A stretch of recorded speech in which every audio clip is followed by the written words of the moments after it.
Fast and loud, no starfighter screams "Long live the Empire" quite like the TIE Fighter.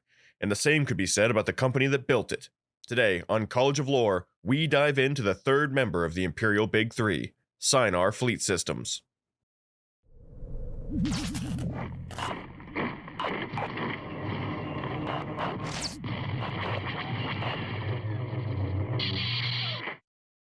Sienar Fleet Systems was originally founded as Republic Sienar Systems over 15,000 years before the events of the Skywalker saga. It was, perhaps unsurprisingly, created and run by the incredibly wealthy and secretive Sienar family, who took great pride in their shipbuilding enterprise. The company was mildly successful during the time of the Old Republic, with at least one of their designs becoming prolific during the Starforge conflict, though not in the way the company intended. However, the real success of the company was still a long way off. In fact, during the era between the Ruusan Reformation and the Clone Wars, the company was seen as a somewhat middling starship manufacturer, with few true successes. To change this, the Sienar family arranged a marriage with the powerful Santh family, uniting the two and allowing them to pool their resources and influence. The Santh family, being the more successful of the two, gained a controlling interest in the Union's holdings, but the Sienar family managed to keep direct control of Sienar Fleet Systems all to themselves, positioning them perfectly for the upheaval the galaxy was about to undergo. In the last decades before the Clone Wars, Sienar Fleet Systems, under the management of Wraith Sienar, positioned themselves as a secret ally of Palpatine and the upcoming New Galactic Order.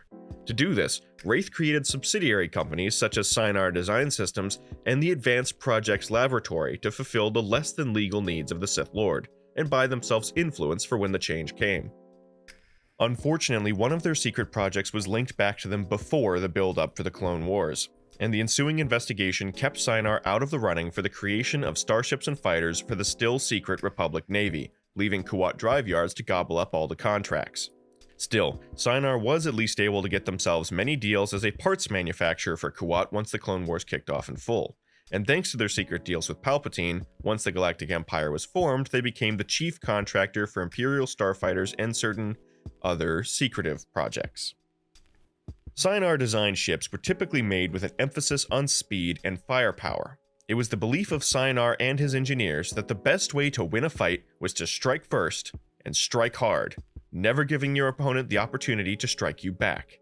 As such, Sienar ships were often lacking in terms of armor and durability, instead preferring to stay lightweight, maneuverable, and often cheap. That doesn't mean that Sienar was adverse to making expensive ships though, just that their main production lines were often very cheap. In fact, Sienar Fleet Systems, and more specifically their Advanced Projects Laboratory, was the company that handled the majority of the Empire's experimental weapons technology. Sure, if the Empire wanted a dreadnought, they went to KDY, but if they wanted something smaller that could do things that no one had seen before, they went to Sienar. We'll talk about that later though. For now, as we get into Sienar's most notable creations, let's focus on their main type of design: cheap, fast, and loud.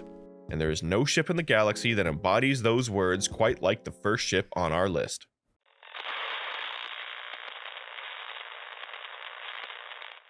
The TIE LN Space Superiority Fighter is the definitive example of Sienar's mainline productions.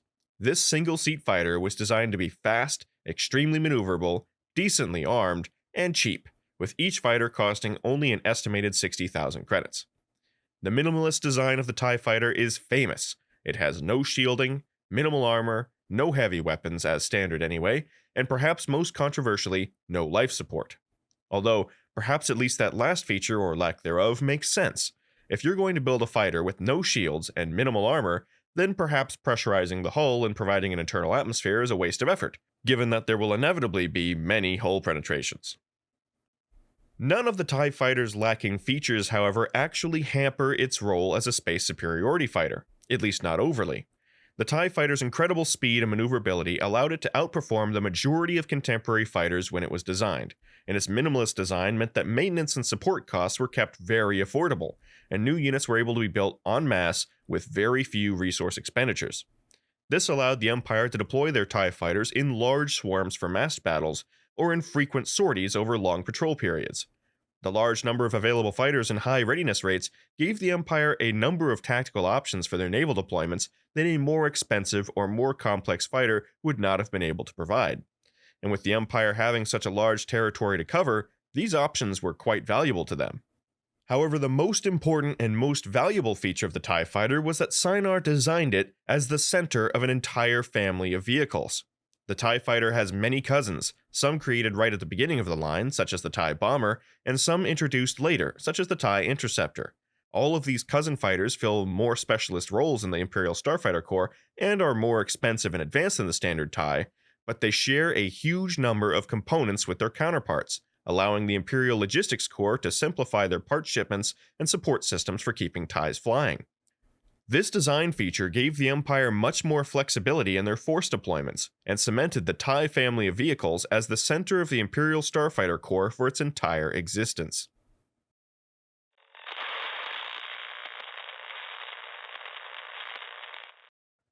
Though far less flashy and far less exciting than the TIE Fighter, the Lambda-class shuttle is nonetheless a fantastic example of Sienar Fleet Systems' typical design and manufacturing practices. In the decades before the Clone Wars, while Sienar was still under Senate investigation for their involvement in a project we will cover in a bit, they were unable to bid for contracts with the Galactic Republic. They were also under too much scrutiny for Palpatine to utilize them for the secret construction of the Republic Navy, so Sienar was pretty much limited to component manufacturing and civilian vessels. However, when the Clone Wars kicked off, suddenly the material needs of the Republic were so extreme that all hands were needed, so to speak. So Sienar was given a huge number of manufacturing contracts, and since the only lines they had that were fully operational were their civilian manufacturing lines, they were selected to manufacture shuttles. Now, the shuttles they were building, such as the Nu class and the Theta class, were actually designed by Cygnus Spaceworks, not Sienar, but due to the needs of the war, licensing deals were made and production was put underway. Sienar ended up building even more of the shuttles than Cygnus, and because of this, they became very familiar with the machines. When the war ended, Sienar decided to keep this part of their business going, as supplying shuttles to galactic governments is extremely profitable. But they also decided that they would rather be the controlling company going forward. So, Sienar bought out and hired Cygnus's entire shuttle design team, and had them go to work for them instead. Cygnus was unhappy about this, of course, but with the newly elevated Emperor Palpatine himself being a patron of Sienar, there was very little they could do. So Sienar got the Imperial shuttle deals. With a unit cost of 140,000 credits, the Lambda-class shuttle was not exactly the cheapest shuttle ever made. However, it was quite durable, quite fast, and quite comfortable. It had room for 20 passengers in its standard configuration, as well as 80 tons of cargo, and it was fairly well armed for a shuttle, with twin laser cannons, rotating blaster cannons, and a retractable turret. It also had a detachable cockpit that could serve as an emergency escape pod, though I'd imagine the troopers in the back probably wouldn't be very happy should it ever be used. All said, the Lambda is actually a pretty standard shuttle with a slightly inflated price tag. The only thing it really excels in is looking gorgeous, which it does do really well, and padding the pockets of Sienar shareholders. But it was hardly a useless ship, and it performed its duties well even after the fall of the Empire.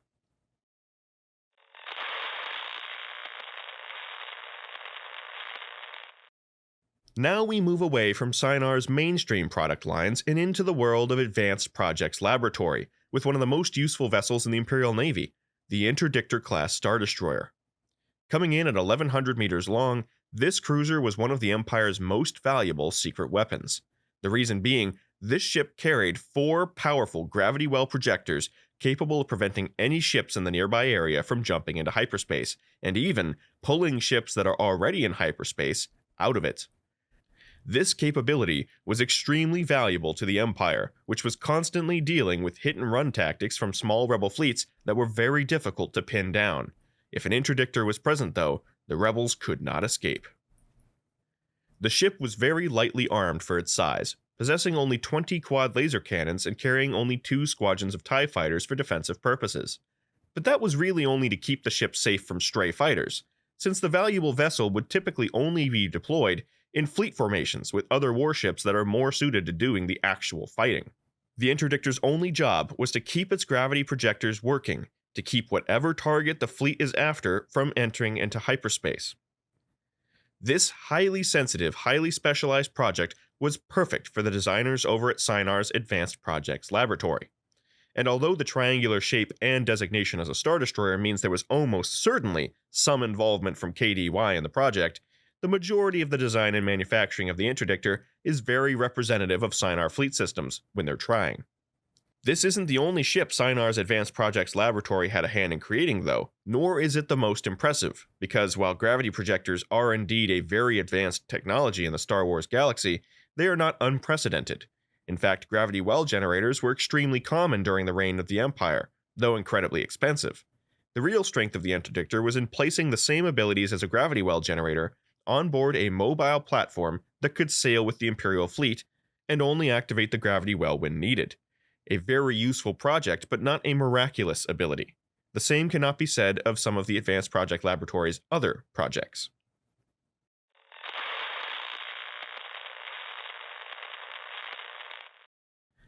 As far as the Senate is concerned, the IPV-2C stealth corvette was rushed into development right at the beginning of the Clone Wars, and was, miraculously, ready for field testing within months after the Battle of Geonosis. Of course, the corvette was almost certainly in development for far longer than that, but what the Senate Investigation Committee doesn't know won't hurt it. Coming in at just under 100 meters long and with no appreciable price tag thanks to its rather unique development as one of Sienar's less than legal projects, the IPV-2C was an incredible piece of technology. The ship was equipped with an experimental cloaking field powered by stygium crystals which rendered it invisible to the naked eye, as well as almost all forms of sensors. While technically cloaking systems had existed in the Star Wars galaxy for some while before this ship was made, those older cloaks were far from perfect, failing frequently and leaving a visible distortion where the ship was located. They were useful, but far from perfect. This ship's cloak, though, very nearly was. With the exception of magnetic detectors which could still locate the ship by homing in on the magnetic signature of its hull, the IPV-2C was completely invisible, a feature which allowed it to go anywhere it pleased, at any time, with no one in the area ever knowing. The Republic made use of Sienar's first field-testable prototype during the Battle of Kostossus, where it was supposed to run relief supplies down to the Republic's forces on the surface, a trip that it would have been able to make easily had the Republic not put Anakin Skywalker in charge of the mission.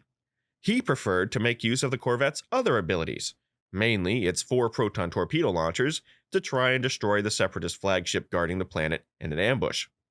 And while it wasn't simple, and required some very fancy flying, his mission was successful, and the blockade fell. After the war, the IPV-2C prototype was refitted, upgraded, and given as a personal gift by Wraith Sienar to Wilhelm Tarkin to serve as his personal transport. The ship was named the Carrion Spike, fitted with far heavier weapons as well as relatively luxurious quarters for the Moff. It ended up seeing a lot of action, both in Tarkin's service and in others after his death, and it remained in use by various post-Imperials until its final destruction at the hands of Poe Dameron in the same year as the destruction of the Hosnian system and the fall of the New Republic.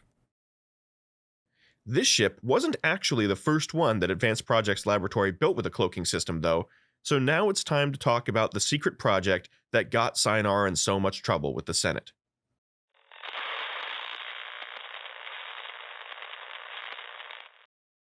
The Scimitar is another truly unique ship from Wraith Sienar. Based off of Republic Sienar Systems' Star Courier personal transport, the Scimitar was extremely heavily modified to the point where it deserves its own classification. Armed with 6 concealed laser cannons, a concealed proton torpedo launcher, and a mine layer, the Scimitar was armed more like a corvette than a 26-meter-long transport. It was also fast, outfitted with experimental ion engines that would eventually become the basis for the TIE Fighter years later. These engines gave the ship impressive speed and maneuverability, allowing it to dogfight like a starfighter and make full use of its intended user's force powers. And most importantly, the Scimitar was equipped with an early prototype of the same Stygium cloaking device that would be equipped to the IPV-2C more than a decade later, allowing the ship to cloak at will. The Scimitar was created at the personal request of Sheev Palpatine while he was still just the senator of Naboo. He ordered it to be used as a personal transport for his apprentice, Darth Maul, in his clandestine efforts to shape the galaxy for the re-emergence of the Sith. Given the nature of Maul's missions, he would need a potent, combat-oriented starship at his disposal, so Palpatine turned to Sienar. Despite knowing exactly how many regulations the Scimitar would be breaking, and what sort of missions it would almost certainly be used for, Wraith Sienar was happy to help the powerful senator with his schemes. After all, the work paid well, and it was exciting and challenging. Plus, having a friend like Palpatine is always a good idea. So the ship was built in secret at Advanced Projects Laboratories, with the project personally overseen by Wraith himself, then presented to Palpatine to do with as he wished. Unfortunately, after Darth Maul's defeats at the hands of Obi-Wan Kenobi, the scimitar was brought into the light and exposed to the scrutiny of the Senate. Palpatine was able to have the ship stolen out of the investigators' custody before it could be fully analyzed, but even the small amount of data the Senate had was enough to cause serious problems for Sienar. The ship had obviously been built out of a Sienar-designed Star Courier, and its weaponry was far outside of what was acceptable for a ship of its type under the Ruusan Reformation. Worse, because the upgrades had been so seamlessly integrated into the ship, requiring hull redesigns and an entirely new internal layout to make room for Maul's covert equipment and illegal signal scramblers, it was obvious that the ship had been made from the ground up in utter defiance of the Republic's laws. There wasn't enough evidence to convict Wraith of anything, but there was more than enough to start a full investigation and force Sienar Fleet Systems into reorganizing and shutting down a number of its more questionable divisions. This would put the company under intense scrutiny for years to come, and make it very difficult for them to participate in Palpatine's plans before the Clone Wars began. Still, Wraith Sienar never once tried to throw Palpatine under the bus, and remained his staunch ally even through the investigations, and Palpatine remembered this, giving Sienar an extreme advantage during the formation of the Galactic Empire.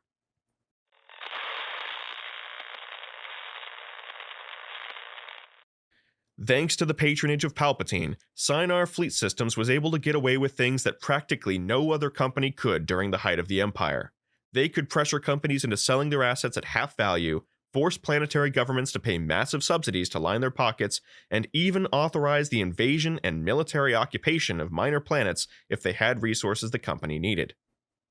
They also didn't need to compete fairly, since even if another company managed to produce a ship with better features at a lower cost than Sienar could, Sienar would get the contract anyway, and more than likely buy out and dismember the competitor for their troubles. This is what happened to Cygnus in the shuttle market, and it happened to many more small manufacturers too. As long as Sienar had the ear of Palpatine, they could do whatever they wanted. I spent a lot of time earlier in this presentation putting forward the good features of the TIE Fighter, and while what I said was true, those features are almost certainly not the real reason the Empire chose the TIE as its starfighter of choice. The real reason is because it was built by Sienar. Sienar Fleet Systems is the perfect example of cronyism during the time of the Empire, and thanks to their anti-competitive practices and preferential treatment, the Empire ended up with worse ships, with bigger flaws and more exploitable weaknesses than they otherwise would have. Sienar's products were good overall, sure, but there is every reason to believe that if they had to compete fairly, the Imperial Navy would have been much stronger and had a much better chance of beating the Rebel Alliance. This has been another episode in our series on the various starship manufacturers of the Star Wars galaxy. We still plan on making many more, so if you have a company you want us to cover, please tell us in the comments section down below. Also, if we left out a ship that you want to hear more about, you can tell us that in the comments too. Actually, say anything, as every bit of engagement this video gets seriously helps us with the algorithm. And if you want to see more of this kind of content, be sure to like and subscribe to help us gain momentum. So, until we meet again, I have been Austin, and this has been College of Lore. See you next time.